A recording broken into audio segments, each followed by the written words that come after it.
What is up, guys? Welcome to another video. A lot's happened since I last recorded, not posted but recorded. How you guys like the new cut? I think this is one of the first videos that I have a haircut. But quick news on the Suzuki, we got it running. So oh yeah, about that. Anyways, the Suzuki GS850 is officially running. I can create like a really quick 2-series video of what happened with the Suzuki.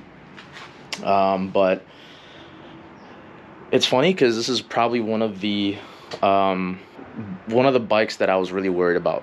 I didn't think we were gonna get this running in time or at all, because it sat longest, but surprisingly this was easier to work on, or easier to get started up and running over my Yamaha. So yeah, today's video is definitely still going to be the XS750. We'll touch base on a couple things that happened in the garage lately. That little guy over there. Which actually, you know what? Just kidding. You guys already know about that because I posted a video, or should have edited or posted a video before this video, that I have a Grom, or not a Grom, jeez, a Ruckus. But anyways, go check that video out over here. But yeah, welcome to another XS750 video. We'll see if we can get it running today.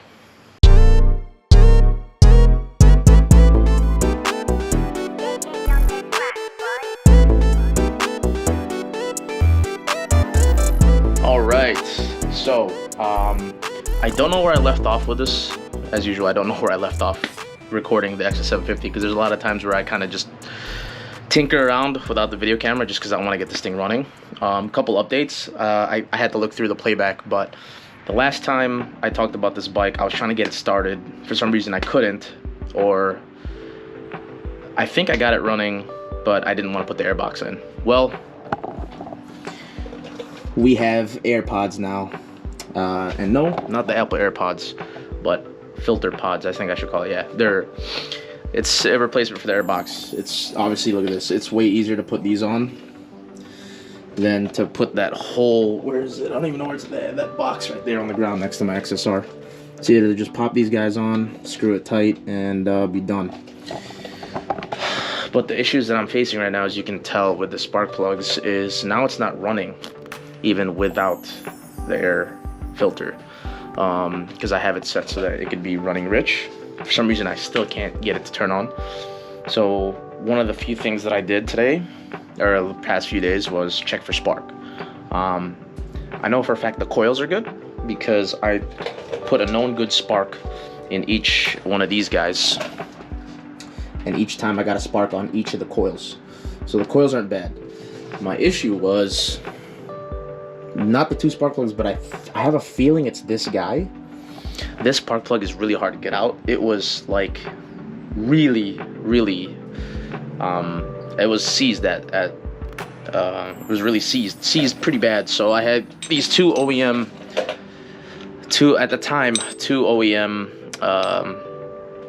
hex, or these, you know, spark plug sockets, and they rounded out because it was really tough to get in.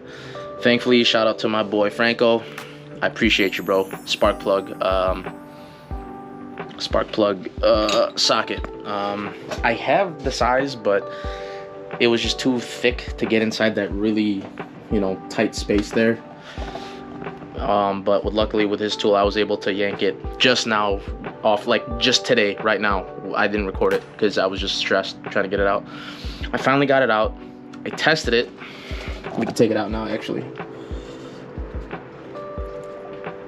Tested for spark, and I think this is the culprit. This did not spark, so I hope all I need was to change the spark plug, which I'm gonna change all 3 anyways, and let's see if we can get her started today. I'm hoping we can, because we got the Suzuki running, so the Suzuki's running now just fine. Maybe I'll do a talk. Maybe I'll do a ride and talk with that bike just to show the process of how we fix that one up and got it up and running. But the Suzuki's fine.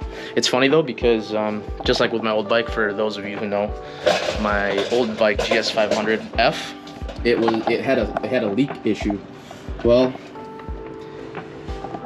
this old girl is also leaking, so it's just funny. Common GS problems? I don't know. Common GS problems for me? Yes. But yeah, let's swap these spark plugs out. I got 3 of them, so I'm just gonna swap all 3 of them out, and let's hope it works. All right, so as I'm sitting here editing this video, I unfortunately was not able to recover any of the sound damage that occurred here. I don't know what happened to the sound in this video, but basically I'll just do a voiceover now since I'm editing it.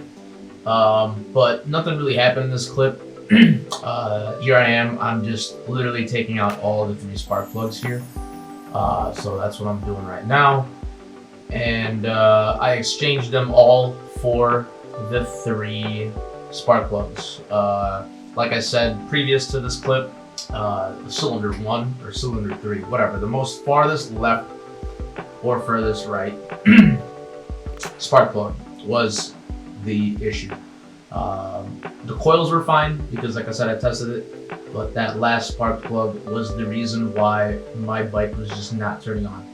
No spark happened, so no ignition was happening in cylinder 3. So I went ahead and just replaced that, and you'll see further in this clip I was able to get it running.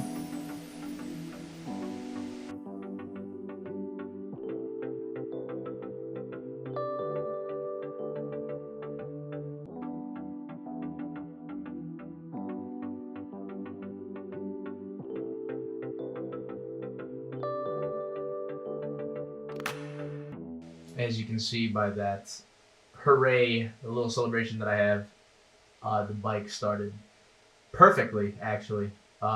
It's I wish you guys could hear it. You should not take my word for it, but it sounded so good. Yeah, I was just basically like, whoa, cool, dude. I got it started. Thank Jesus. I was just going on a yap session here, basically. Super excited at this time for me to get this started, to get this running. And I was just kind of appreciating my work and just getting hyped up. But yeah,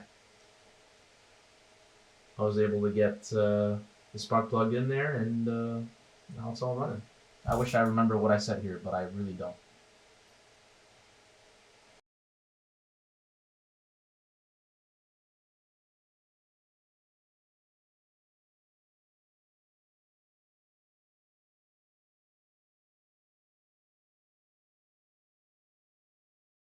Alright, so thank God the volume just got cut off for this clip because, again, I was just going on a yap session. Basically, I was just kind of thankful for these bikes. I was able to learn a lot of different things with these bikes, like taking apart the carbs, going through, clean them, just basically diagnose what was going on with these bikes. Obviously, there was a lot of times throughout my time with this XS750 that I just wanted to give up. What really threw me off was that airbox in a couple previous videos of me trying to get the airbox in and out, and finally just going through uni filters. That's basically all I was kind of just saying in this clip. And I think along the lines I said somewhere of like, is this something that you want to do? Honestly, if you can find a really cheap bike that you don't care if it ends up not running or not, do it. It taught me a lot of things. I guess it kind of helped that I'm a very hands-on kind of person to begin with anyways. So just to give you a little background, I love cars, so I already know how to work my way around cars. I already know how to work my way around tools, thanks to my dad. And I already know, I love working on computers, like PC building and stuff like that. So I'm a very mechanical guy. I come from a mechanical background, and I just like solving problems. And this was a pretty big celebration, pretty big thing for me because I don't know what I was getting myself into, truthfully. So it was really awesome. I'm proud of myself looking back at this clip and looking back at the videos as I was editing through all the XS750 videos. I have no idea how I was able to do that. I got the bike running. It was great. Really, really proud of myself. That's all I can really say. Yeah. See, look at me. I'm making this into a yap session, even though I'm not even, even though the volume's messed up. But anyways, I think that is all I got to say for this clip. So yeah, super grateful for the opportunity of these two bikes. Super happy. Thanks to all my homies and especially my Queen Francis for helping out. You know, getting this thing running and the knowledge that he gave me on carbs, because without this bike I probably wouldn't know my way around carbs and know my way around a bike this old. So, and yeah, that's basically it. This is the end of the video here. Hope you guys enjoyed that, and see you guys in the next video.